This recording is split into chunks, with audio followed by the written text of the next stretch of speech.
नीतीश कुमार सत्य निष्ठा से प्रतिज्ञान करता हूं। मुर्दाबाद लगाते हैं, हम आपको जिंदाबाद करते हैं। बाहर भी बोल रहे हैं, जितना बार लगाना है मुर्दाबाद लगाइए, हम आप सबका जिंदाबाद करेंगे। तो इस बार हम देखते हैं कि कुछ इधर उधर कुछ जीत गया है, अगली बार सब हारेगा। नमस्कार, आपके साथ मैं रीना झा बालियान। बिहार के मुख्यमंत्री नीतीश कुमार एक बार फिर से चर्चाओं में आ गए हैं। बिहार के सीएम नीतीश कुमार की चर्चा सिर्फ देश में ही नहीं बल्कि विदेशों में भी हो रही है। आखिर ऐसा क्या कर दिया बिहार के मुखिया नीतीश कुमार ने जिसकी वजह से वो फिर से सुर्खियों में आ गए हैं? तो देखिए, ये सवाल आपके जहन में भी होगा कि आखिर नीतीश कुमार ने ऐसा क्या कर दिया। तो बता दें आपको कि इस बार बिहार विधानसभा चुनाव में जीत हासिल कर प्रदेश में फिर से एनडीए की सरकार बनी और मुखिया कौन बना? नीतीश कुमार। इस बार नीतीश कुमार ने 10वीं बार मुख्यमंत्री की शपथ ली और यही नीतीश कुमार की बड़ी उपलब्धि भी बनी, जिसकी चर्चा न सिर्फ देश में हो रही है बल्कि विदेशों तक भी हो रही है। बिहार के मुख्यमंत्री नीतीश कुमार को world book of records London ने एक खास उपलब्धि के लिए मान्यता दे दी है। यह मान्यता उन्हें 10वीं बार मुख्यमंत्री पद की शपथ लेने पर दी गई। जेडीयू के राष्ट्रीय कार्यकारी अध्यक्ष संजय झा ने सोशल मीडिया प्लेटफॉर्म एक्स पर इसकी जानकारी शेयर की है। उन्होंने इसे बिहार और देश की लोकतंत्र की यात्रा में एक अनोखा क्षण बताया है।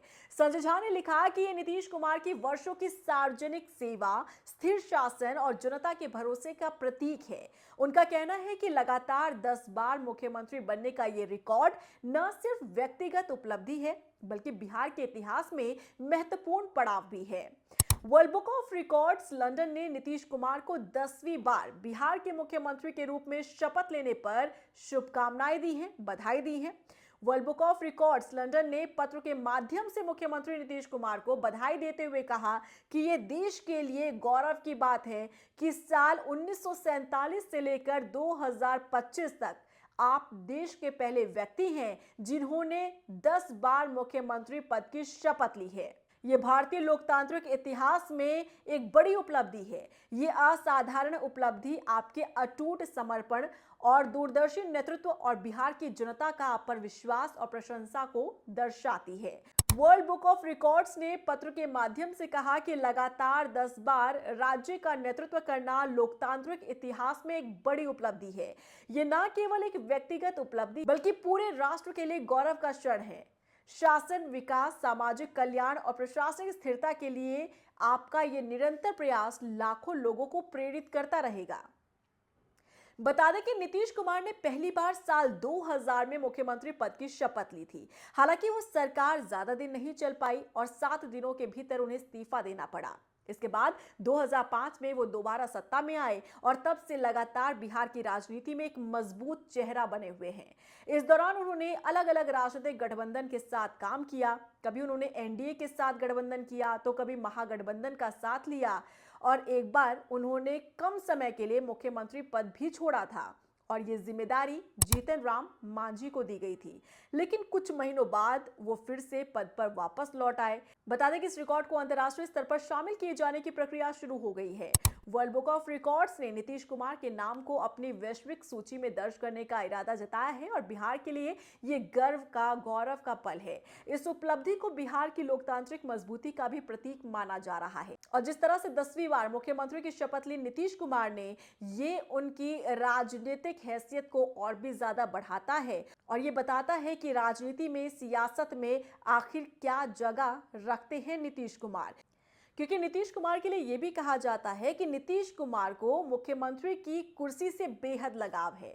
भले ही कैसे भी सरकार, किसी के साथ भी सरकार मिलकर वो बनाए, लेकिन मुख्यमंत्री की कुर्सी वो अपने पास ही रखते हैं। और बीते सालों में हमने यही देखा है, चाहे गठबंधन की सरकार बनी हो, चाहे अपनी ताकत पर सरकार बनी हो, चाहे महागठबंधन के साथ हाथ मिलाकर सरकार बनी हो, लेकिन मुख्यमंत्री नीतीश कुमार ही रहते हैं। और बीते 20 सालों से हम यही देखते आ रहे हैं कि नीतीश कुमार भले ही समय समय पर पलटते रहे हों, भले ही दूसरे दलों का सहयोग लेकर वो सरकार बनाते रहे हों, लेकिन मुख्यमंत्री बिहार के वही बनते हैं। और इस बार भी यही देखने के लिए मिला। हमने देखा कि किस तरीके से बिहार में एनडीए की सरकार बनी और सबसे बड़ी पार्टी बनी बीजेपी। और दूसरी बड़ी पार्टी रही जेडीयू, और दोनों ने हाथ मिलाकर चुनाव लड़ा था इस बार।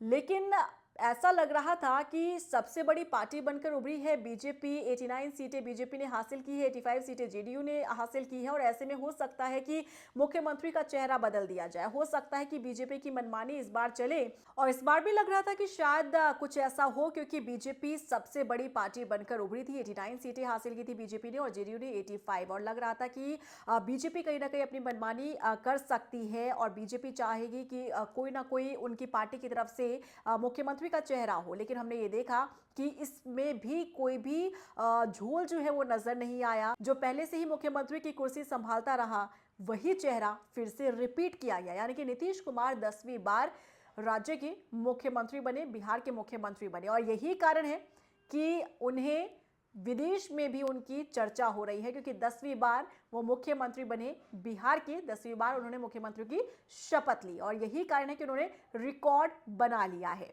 क्या कहेंगे आप नीतीश कुमार के लिए? कैसा नेता आप मानते हैं, और क्या वाकई में आपको लगता है कि नीतीश कुमार ने बिहार में विकास किया है, और नीतीश कुमार जैसे नेता को हमेशा राज्य की कमान संभाल कर रखनी चाहिए? आपको क्या लगता है, कमेंट सेक्शन में जरूर बताइएगा। और आगे आने वाले दिनों में बिहार का कैसा विकास करेंगे, कितना बदलाव करेंगे बिहार में नीतीश कुमार, ये भी बताइएगा।